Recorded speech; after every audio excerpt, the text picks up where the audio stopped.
समय से पहले सन्नाटा था। फिर देवता आए। जब वे आकाश से गिरेंगे तो वे फिर हमसे डरेंगे। शक्तिशाली देवताओं को पूजते पराक्रमी लोग इंसान को अलौकिक दुनिया से जोड़ते दिव्य सेतु और पृथ्वी के दूर दराज इलाकों की महायात्राएं। कम लोग होंगे जिन्होंने अटलांटिक को पार करने का फैसला ये सोचे बिना किया होगा कि दूसरी तरफ क्या मिलेगा। हमारे पूर्वजों को लगा कि उनसे देवता मिलने आए थे।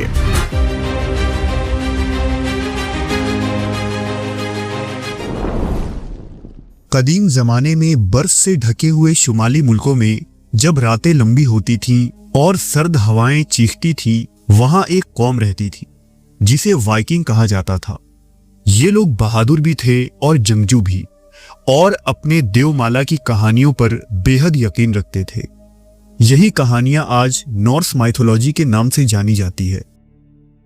नॉर्स मजहब दुनिया का एक कदीम तरीन मजहब की हैसियत रखता है।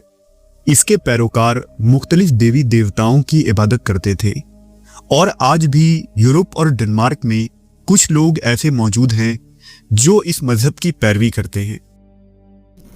नॉर्स माइथोलॉजी के मुताबिक हजारों साल पहले सिर्फ दो दुनिया थी, मिस्पलहाइम जहां आग की तेज लपटें उठती थी, और निफलहाइम जहां बर्फ और खामोशी थी।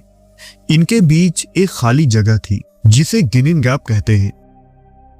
जब आग की गर्म हवा और बर्फ की ठंडी हवा का आपस में टकराव हुआ तो वहां से एक अजीबोगरीब मखलूक की पैदाइश हुई जिसे यमिर कहा गया। इसके साथ एडुम्बला नामी एक गायनुमा मखलूक का भी जन्म हुआ जिसने मां की तरह दूध पिलाकर यमिर को पाला। यमिर से धीरे धीरे बहुत सारे राक्षसों ने जन्म लिया और दुनिया में अंधेरा और डर फैलने लगा। उस वक्त एडुम्बला ने बर्फ चाटते चाटते एक नई मखलूक बूरी को बाहर निकाला जिसे पहला देवता माना जाता है। उसकी नस्ल से 3 ताकतवर देवताओं ने जन्म लिया जिनका नाम ओडिन, विली और वे था। यहीं से देवताओं की दास्तान की शुरुआत होती है। दुनिया में अमन लाने के लिए ओडिन और इसके भाइयों ने यमिर को मार डाला क्योंकि उसकी वजह से दुनिया में राक्षस पैदा हो रहे थे और वो यहां फसाद मचा रहे थे। उस वक्त दुनिया वीरान थी और यहां कोई मखलूक नहीं रहती थी। चुनांचा ओडिन और उसके भाइयों ने 2 लकड़ियों पर फूंक मारा, उनमें जज्बात और अकल दिए, और इस तरह दुनिया का पहला इंसानी जोड़ा तख्लीक पाया जिनका नाम एम्बला और आस्क था। इन्हीं दोनों से आगे चलकर पूरी बनी नू इंसान की आबादी बढ़ी। उस जमाने में देवता एक अलग दुनिया में रहा करते थे जिसे एसगार्ड कहा जाता था, जबकि इंसान जिस दुनिया में आबाद थे इसे मिडगार्ड कहा गया। देवताओं ने एक मजबूत दीवार बनाकर मिडगार्ड को दूसरी दुनियाओं के शैतान, राक्षस और जिन्नात के हमलों से महफूज कर दिया था। इसी तरह राक्षसों और देवताओं के लिए अलग दुनिया, बौनों के लिए अलग दुनिया, आग के देवनुमा मखलूक के लिए अलग दुनिया और एल्स के लिए एक मखसूस दुनिया थी। इन तमाम जहानों में सबसे खूबसूरत दुनिया एल्स की दुनिया थी। ये दुनिया एसगार्ड के करीब थी। नॉर्डिक लेजेंड्स के मुताबिक ये मखलूक खूबसूरत और इंतहाई अक्लमंद हुआ करती थी, लेकिन बेइंतहा शर्मीली थी, इसलिए वो इंसानों के सामने आने से कतराते थे। इन नन्ही खूबसूरत एल्स की गज़ा मौसीकी थी और उनकी दुनिया पुरअमन और खूबसूरत थी। इन दुनियाओं की कुल तादाद 9 थी जिसे 9 रेल्म कहा गया, और इनमें सबसे ऊपर देवताओं का दुनिया यानी एसगार्ड था जहां ओडिन का राज था। ओडिन का सबसे ताकतवर बेटा थॉर था जिसके पास जादुई हथौड़ा था। इस हथौड़े से वो पहाड़ काट सकता था और जिससे बिजली निकलती थी। थॉर इंसानों और देवता दोनों का मुहाफिज माना जाता था। एसगार्ड में और भी कई देवी देवता रहा करते थे जिनकी अपनी अपनी ताकतें, कहानियां और जिम्मेदारियां थी। एसगार्ड में देवताओं के अलावा कई अजीबोगरीब मखलूक भी रहती थी, मसलन देवनुमा भेड़िया, एक ऐसा सरपेंट जो पूरी दुनिया को अपने जिस्म से घेर सकता था, और आधे इंसान और आधे जानवर नुमा मखलूक वगैरह। लेकिन बहुत जल्द एसगार्ड में बुरी ताकतें सर उठाने लगी। रैग्नारोक तबाह हो गया और इसकी तबाही की आग हर जगह फैल गई। देवताओं और राक्षसों के बीच एक अजीम जंग शुरू हुई। वो कद आवर भेड़िया अपने कैद से आजाद हो गया और एसगार्ड में खूब तबाही मचाने के बाद वो ओडिन को निकल गया। इस बीच समुंदर में देवनुमा सांप और थॉर के बीच भयानक लड़ाई हुई। थॉर ने इसे शिकस्त तो दे दी, लेकिन उसके जहर से थॉर भी मारा गया। इस जंग में कई सारे देवता और राक्षस मारे गए और सारे 9 जहानों में तबाही मच गई। आखिर में एक अजीम आग के राक्षस सार्टर ने अपनी तलवार से रैग्नारोक को जलाकर खत्म कर दिया। इस अजीम जंग के बाद सिर्फ चंद देवता और 2 इंसान ही बाकी बचे, जिन्होंने इस तबाहशुदा दुनिया को फिर से बसाया और धीरे धीरे ये दुनिया फिर से आबाद हुई। इस तरह एक नए दौर की इब्तिदा हुई, जहां जिंदगी और उम्मीद फिर से जगमगाने लगी।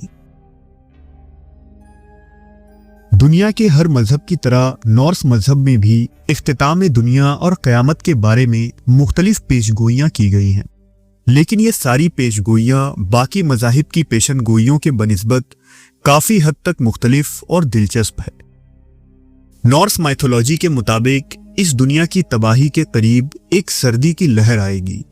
ये सख्त सर्दी की लहर लोगों की मुश्किलात और तकलीफ में इजाफा करेगी, जिसकी वजह से लोग आपस में लड़ने लगेंगे और तमाम तर इखलाकियात भूल जाएंगे। इसके बाद 2 भेड़ियों का ज़हूर होगा। जब ये दोनों भेड़िए निकलेंगे तो उनमें से एक सूरज को जबकि दूसरा चांद को निगल लेगा, जिसकी वजह से पूरी दुनिया तारीकी में चली जाएगी। फिर 3 मुर्गों का ज़हूर होगा, जिसकी आवाज से पूरी कायनात लरज उठेगी और मुर्दे उठ खड़े होंगे। जमीन पर जलजले आएंगे, जिससे पहाड़ उलट जाएंगे। इसके बाद लोकी जाहिर होगा, जो नॉर्स माइथोलॉजी में तबाही और फसाद का देवता माना जाता है। जमीन पर राक्षसों और जिन्नात का हमला हो जाएगा।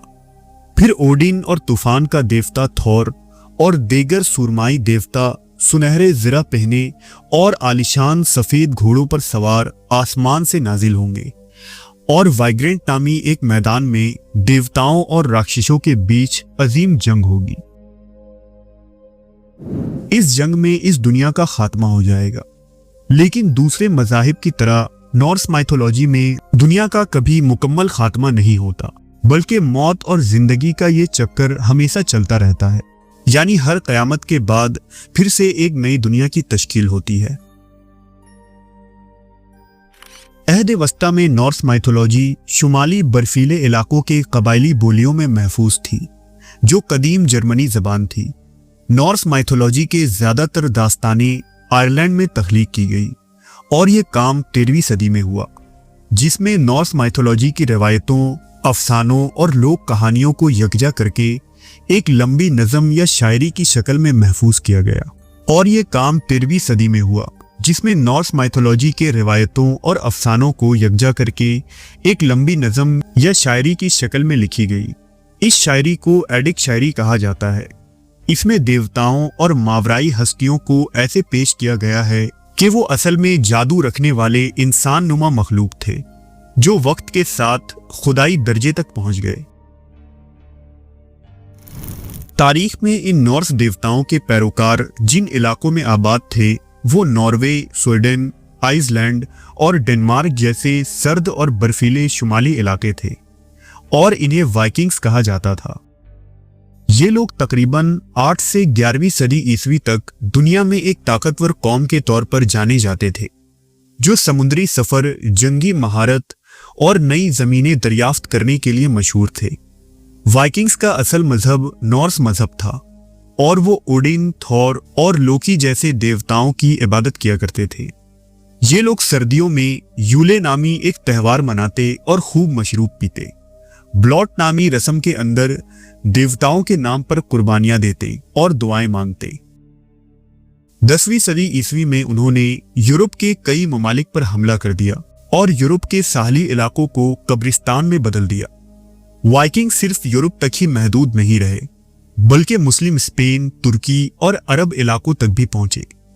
मशहूर मुस्लिम सयाह अहमद इब्ने फजलान ने 922 ईस्वी में रूस के इलाके में वाइकिंग्स से मुलाकात की थी और वाइकिंग्स और उनके नॉर्फ मजहब के मुताल्लिक कई दस्तावेजात भी जमा किए थे।